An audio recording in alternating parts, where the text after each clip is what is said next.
시청자 여러분 안녕하십니까. 지금부터 저녁에 간보정으로 시작하겠습니다. 자, 이번 시간에는요, 이 문재인이가 드디어 입을 열기 시작했는데요. 자, 뭐 입은 연 건 아니고 하여튼 뭐 이상한 그 사진을 하나 넣었어요. 통도사의 앞에 있는 메밀밭 앞에서 긴 우산을 들고 서 있는 요 사진을 올리고, 그리고 그거를 동영상으로 해서 올렸습니다. 자, 이게 뭘 의미하는 건지 여러분들하고 같이 한번 음미해 보도록 하겠고요. 자, 그래서 이번 시간에는 이게 이제 문다의 결국은 이제 소환이 임박했다. 그리고 추석 때 소환할 것이다. 이건 뭐 거의 기정사실로 되어 있고, 그리고 문재인과 김정숙이도 동시 소환하거나 아니면 방문 조사할 가능성이 있다. 이런 얘기들이 지금 나오고 있어요. 자, 그래서 이 문재인, 그 다음에 이 문다의 일가족 3명에 대한 수사, 이 사상 초유의 사태가 벌어지고 있는데, 이에 대해서 이제 복잡하다. 이런 말이 아닌가 하는 생각이 들어서 요 내용을 말씀을 드리도록 하겠고, 그리고 문재인이가 일본과의 관계를 갖다가 정상화하려고 그야말로 요새 이제 민주당 시각으로 가면 친일 행각을 보여서 일본하고 기시다하고 정상회담 하려고 그야말로 임기 말에 얼마나 난리를 쳤어요. 그러나 아예 문전 박대는 관두고 상대를 안 해줬지 않습니까? 그거를 윤 대통령이 작년 3월에 완전히 돌파를 딱 타결점을 봤어요. 그런데 셔틀리가 11번씩이나 그 짧은 시간에 이루어졌는데, 이제 기시다 총리가 이제 곧 떠나거든요. 그래서 이제 마지막으로 우리 한국 방문을 6일, 7일 1박 2일 일정으로 오게 됩니다. 이와 관련해서 대통령실이 밝힌 내용, 그리고 일본 또 정부가 밝힌 내용을 쭉 정리해 드리도록 하겠습니다. 자, 그리고 이제 마지막으로요. 또 내내 일본 관계인데, 속동현 변호사, 윤 대통령하고 뭐 40년씩이다. 그동안에 많이 언론에 보도가 되고, 그리고 평통 사무처장인가요? 요걸로 중용까지 했지만은 이번 총선에서 공천을 못 받으면서 이제 이 자유통일당에 가서 이제 비례 2변을 받았는데 참 유감스럽게도 안 됐어요. 그래서 이분이 최근에 이제 일제강점기 때의 우리 대한민국의 국적이 일본 국적이냐 아니면 한국 국적이냐 이걸 가지고 논란이 많지 않습니까? 요거 특히 이제 김문수 노동장관이 인사청문회라든가 그동안에 이런 사적인 계기에 이건 일본 국적이 맞다. 이런 얘기에 대해서 논란이 많이 얘기됐는데, 석동현 변호사가 그거는 이 김문수 장관의 입장이 맞다. 그래서 이 국제법, 그리고 이제 국내법, 이런 거를 가지고 분석을 했는데 상당히 좀, 뭐라 그럴까요? 논리적이고 체계적인 분석이다. 이렇게 판단이 됩니다. 그래서 요 내용을 짤막짤막하게 핵심만 전부 짚어서 말씀을 드리겠습니다. 자, 그러면요. 우선 뭐 문재인도 문제지만은 자, 한일 정상회담이 제일 중요한 이슈가 아니냐. 자, 그래서 6일, 7일 일정으로 이제 오게 됐고요. 이번에 이제 오게 된 것은 본래 일본 외무성에서 이제 딱 당일치기 했는데, 기시다 지금 총리가 비록 물러나지만은 한일 관계의 중요성, 요거는 본인 재임 중에 가장 큰 업적 중에 하나다. 그래서 이번에 1박 2일 일정으로 오겠다. 그러니까 이제 지금 이제 기시다 총리의 한일 관계 개선에 대한 그 의지가 굉장히 강하고요. 후임 총리가 누가 됐든지 간에 기시다 총리 정계에서 상당한 영향력을 행사할 수 있다. 그리고 그런 영향력을 행사할 그 마음의 자세도 가지고 있다. 이렇게 보여져요. 그래서 떠나는 사실이요. 저도 이제 공직생활을 해봤지만요. 저도 이제 과거에 이제 그 VIP들 이제 외국 정보기관장들 만나면 특히 떠나는 분들에 대해서는 제가 더 각별히 저도 모셔드렸어요. 왜? 떠난다고 해서 소홀히 드리면 떠나는 것도 서운할 텐데 사람이니까 소홀히 대접해 평생 잊지 못하죠. 그야말로 막 이를 악물겠죠. 그래서 그런 분들한테는 제가 2배, 3배 정말 성심껏 더 잘 모셨어요. 저도. 자, 그렇기 때문에 이번 이제 기시다 총리가 오면 윤 대통령도 그렇게 얘기했잖아요. 누가 됐든지 간에 한미일 정상이 어차피 이게 윤 대통령이니까 선거에서 계속 바뀌잖아요. 요 캠프 데이비드 정신, 요것 때문에 이제 한미일 정상이 한 자리에 모여서 그냥 이 캠프 데이비드라는 이 한 자리, 역사적 현장을 만든 것은 이번이 처음이잖아요. 이게 이제 윤 대통령이 그야말로 이제 브레이크스루를 만드는 바람에 이게 가능했던 거잖아요. 그래서 바이든도 성공, 기시다 성공, 윤석열 대통령 성공. 그야말로 외교장에, 한미일 외교장에 큰 저는 족적을 남겼다. 이렇게 높이 평가하는데요. 저도 뭐 이 외교 학도 중에 한 사람으로서 그렇게 평가하는데, 요거를 모든 정상이 똑같은 생각을 갖고 있을 때 이 한반도 또 영내 이 국제 평화와 안정에도, 그리고 이제 요즘은 거기에 더해서 이제 경제적인 번영, 여기에도 기여할 수 있는 것 아니냐. 그래서 이번 기시다 총리가 왔을 때 그런 취지하에 윤 대통령도 이미 밝혔잖아요. 그래서 아주 각별하게 잘 보신다. 이런 생각을 가지고 있다고 합니다. 그래서 지금 대통령실에서도 말이죠. 예, 이번 기시다 총리가 방한하면 정상회담을 포함해서 과거 사례와 비슷한 일정, 그러니까 의전적으로나 경호적으로나 이제 각별하게 챙기겠다는 거죠. 이제 어젠다 측면에서도. 그래서 회담에서 양자관계, 지역 국제 무대에서 양국 간의 협력 증진에 대해서 논의할 계획이고, 상세 의제는 지금 현재 조율 중에 있다. 그리고 그동안에 11차에 걸쳐서 정상회담을 해가지고 기시다 총리와 함께 만들어온 한일 협력의 성과를 되돌아보게 될 것이다. 이런 입장을 내놨어요. 그래서 이번 그 기시다 총리의 방한은 작년 5월 이후 1년 4개월 만에 처음이고요. 그리고 나토 정상회담 이후 2개월 만에 처음이 되겠습니다. 자, 그래서 한일 정상회담은요, 작년 3월 윤 대통령의 방해로 인해서 완전히 복원이 됐다. 이렇게 보시면 되고요. 그 당시 이제 제3자 변제, 간디 침묵 문제에 관해서 요걸로다가 이제 이 타결점을 찾은 거 아니겠습니까? 자, 그래서 이제 일본 정부도요. 그리고 이제 또 참고적으로 윤 대통령 본인도 지난 29일 날 국정 브리핑 때도 기시다 총리가 방한하게 된다면 늘 환영하는 입장이다. 우리가 작년 한일 관계를 정상화시키고 일본을 방문했을 때도 형식 시기에 구애받지 말고 필요에 따라서 언제든지 셔틀링으로 하자고 약속을 했다. 자, 그리고 또 윤 대통령은 최근 참모들에게 다른 나라의 지도자가 물러난다고 해서 관계를 소홀히 해서는 절대 안 된다. 이런 당부도 여러 차례 이런 지시도 했다고 합니다. 자, 그래서 일조야에서도요, 이 기시다 총리가 물러나더라도 계속 영향력은 계속될 것이다. 그래서 결국은 윤 대통령 입장에서도 인간적으로는 물론이지만은 실리적으로도 기시다 총리와 좋은 관계를 유지하는 게 유리할 것이다. 이런 얘기를 했다고 해요. 이런 얘기가 이런 평가가 나오고 있어요. 그리고 이번 기자회견 때도요, 기시다 총리가 방한하면 그야말로 어느 지도자가 국정을 맡든 간에 한일 간에 앞으로 미래를 위한 협력과 시너지가 계속 유지될 수 있도록 해나가자는 그런 이야기를 하고 싶다. 이렇게 얘기를 했고요. 그리고 이번에 이제 기시다 총리 내년에 65주년이 된다고 하는데 기시다 총리 일종의 이제 그 정상회담의 성과가 되겠죠. 그래서 한일 간에 지금 이제 방문객 수가 어마어마하잖아요. 그래서 우리 한국에서는 일본 입국 심사관이 먼저 와서 그 심사를 하고 또 우리 한국 이 관계자가 또 말하자면 일본에 가서 일본인들의 한국 입국 사전 심사를 하면서 편의를 제공하는 이런 문제까지 검토가 되고 있다고 합니다. 자, 그러니까 이제 굉장히 편해지는 것이죠. 쉽게 얘기해서. 그리고 또 이번 이제 정상회담을 계기로 해서요, 제3국 분쟁이 있을 때 제3국에서 국민 대표와 관련해서 상호간에 협력한다. 이런 문제도 양해 각서에 반영시킬 예정이라고 합니다.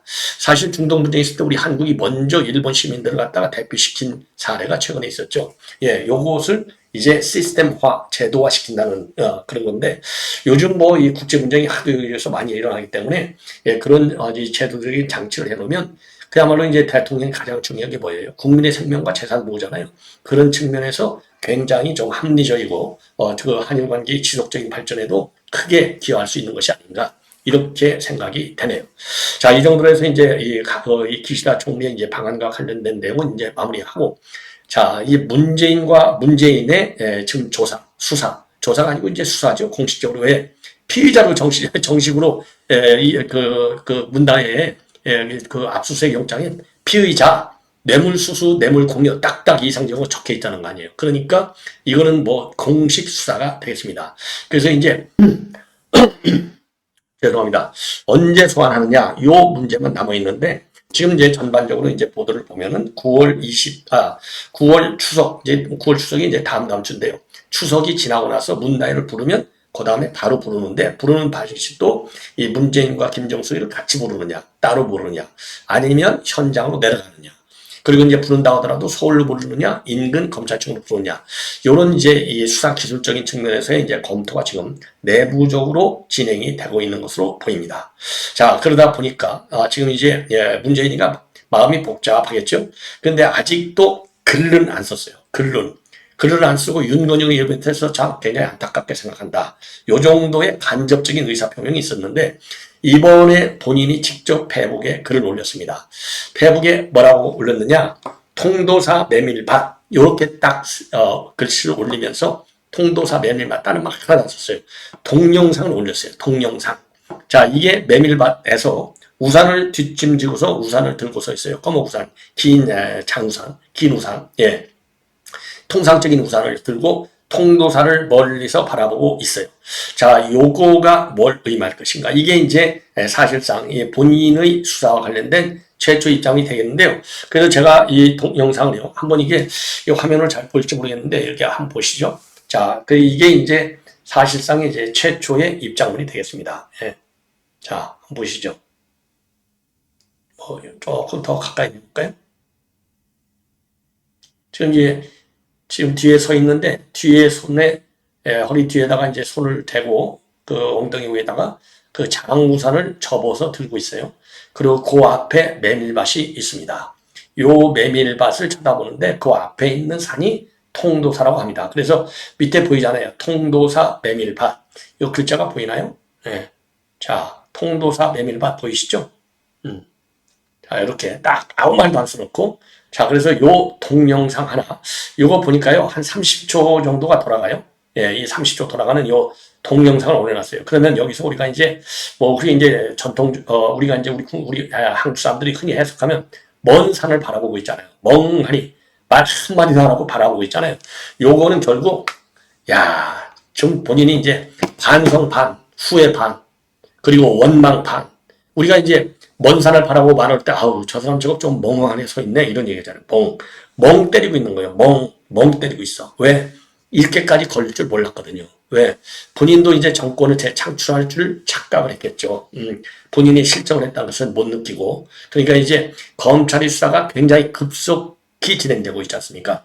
급속하게, 굉장히 넓게 진행되고 있잖아요. 그러니까 지금 멍 때리는 거야. 할 말이 없어. 예, 말이 안 나와. 너무 놀래가지고. 작작하죠.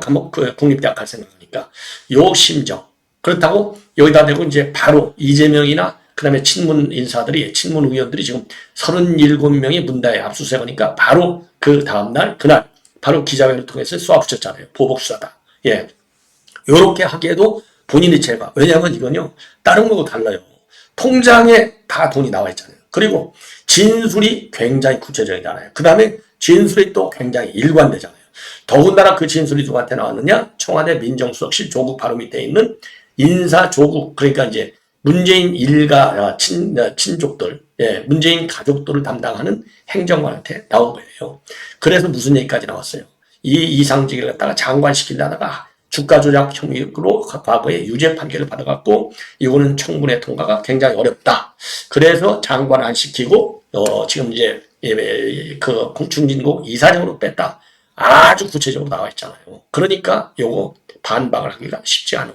그러면 대신에 누가 반박하느냐? 지금 문다혜가 반박하고 있고, 이재명하고 조국 당연히 정치보복수사다. 예, 논두렁시계다. 이렇게 반박하고 있고, 그 다음에 37명이 반박하고 있고, 윤건영과 탁현민이가 지금 반박하고 나선 겁니다. 자, 그래서 요 내용을 말씀드리면은요, 이 내용을 말씀드리면 우선 문재인, 아까 이제 이게 이제 동영상을 제가 보여드린 건데, 사진을 딱 찍으니까 이렇게 나오고, 문다혜는 이제 본인의 심정을 갖다가 개구리, 그러니까 넷플릭스 드라마라는 거 아니에요? 그러니까 개구리가 이제 그야말로 나무 가지가 이제 나무가 이제 쓰러져 가지고 개구리 이제 머리는 빙빙 들고 몸은 늘어지고 숨은 가늘어지는데도 그 돌을 누가 던졌을까? 왜 하필 내가 만질까? 그것만 되풀이하게 되네요. 그러니까 이제 지가 이제 돌 맞았다고 생각하는데 돌 맞은 게 아니죠. 지가 범죄를 저지른 거죠. 그래서 깨진 유리창을 갖다 이렇게 놨어요. 자기의 이제 꿈이 산산이 깨졌다 이런 얘기 아니겠습니까? 방탄막이 이제 없어지게 됐다 이런 얘기가 되겠고, 그리고 이제 이 문다의 수사 일치, 그게 2020년도부터 이게 수사가 된 거예요. 2020년도부터. 예. 자, 그래서 이 태국에 있을 때 이 부당 지원한 거, 요런 거에 대해서 이제 여러 명하고 거래한 거, 이게 다 나와 있지 않습니까? 무려 이게 20여 명을 전부 조사했고, 요 액수가 10억이 넘는다. 이렇게 되어 있고요. 자, 그래서 요게 이제 사실상 이거 뭐 영장 가고 여기 구속시켜야 되겠죠. 예. 그리고 구속감이 되는 거죠. 액수가 10억이 넘는데 어떻게 이걸 버티겠습니까? 이러다 보니까 이제 윤건영하고 탁현미가 나서 방탄막을 치고 있는 겁니다. 자, 그래서 윤건영이는 이제 지금 굉장히 바빠요. MBC에 가서도 한마디, SBS 가서도 한마디. 그래서 이제 하나는 논두렁시계 같은 사건이 나오는 거, 논두렁시계 보도와 대잡이다. 예, 기시감이 느껴진다. 그러면서 노무현 대통령 때와 같은 일을 절대로 당하지 않겠다. 자, 이게 노무현은 죄를 시인했는데 지금 무슨 소리 하고 있는지 알 수가 없네요.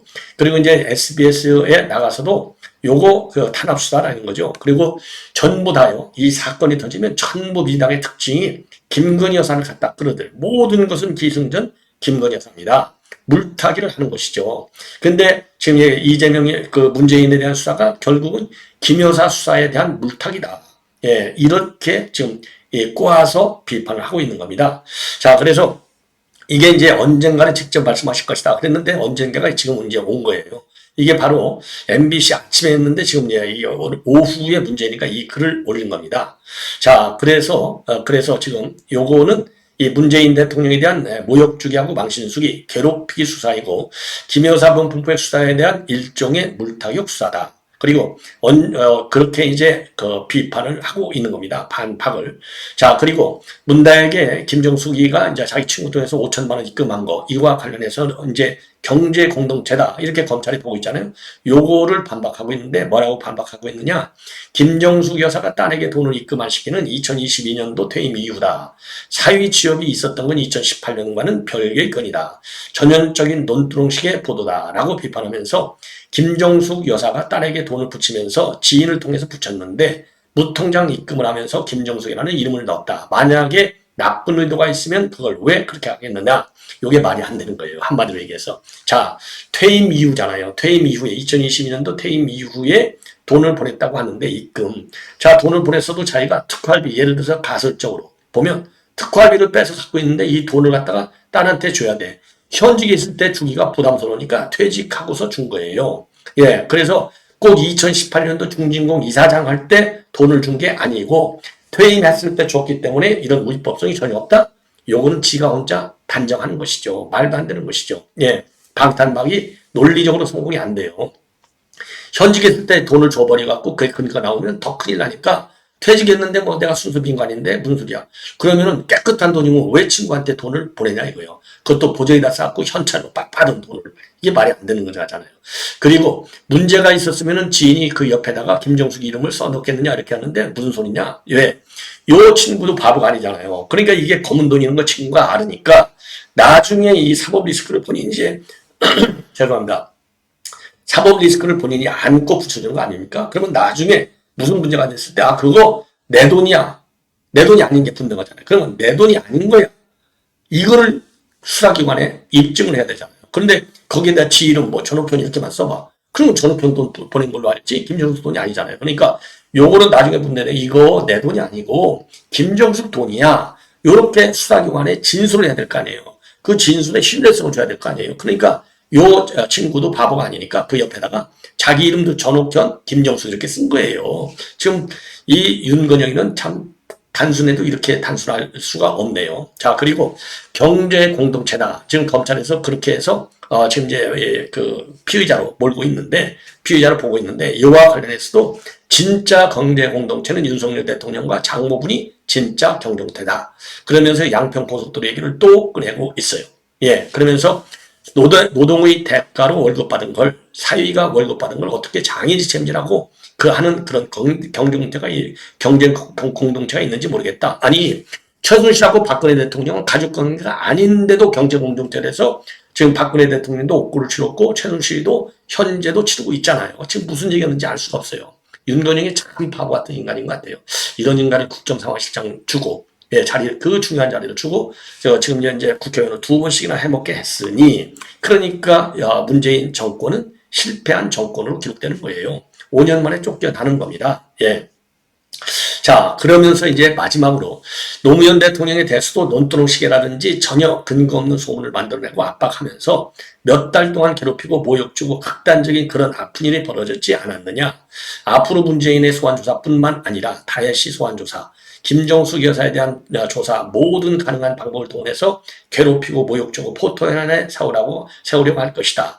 이건 명백한 정치 탄압이기 때문에 잘못된 정치 탄압에 대해서 규정하고 싸우는 게 우선이다. 다시는 노무현 대통령과 같은 일을 당하지 않겠다. 이러한 입장을 내놓았습니다.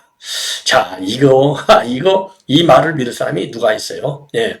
자, 그러면서요. 네, 그래서 이제 강력하게 싸우겠다 이겁니다. 그러면 탁현민이, 이게 이제 윤건의 탁현민이가 아주 측근 중에 측근들이잖아요. 좌청 우백고, 요 인간들이, 수준 이하 인간들이.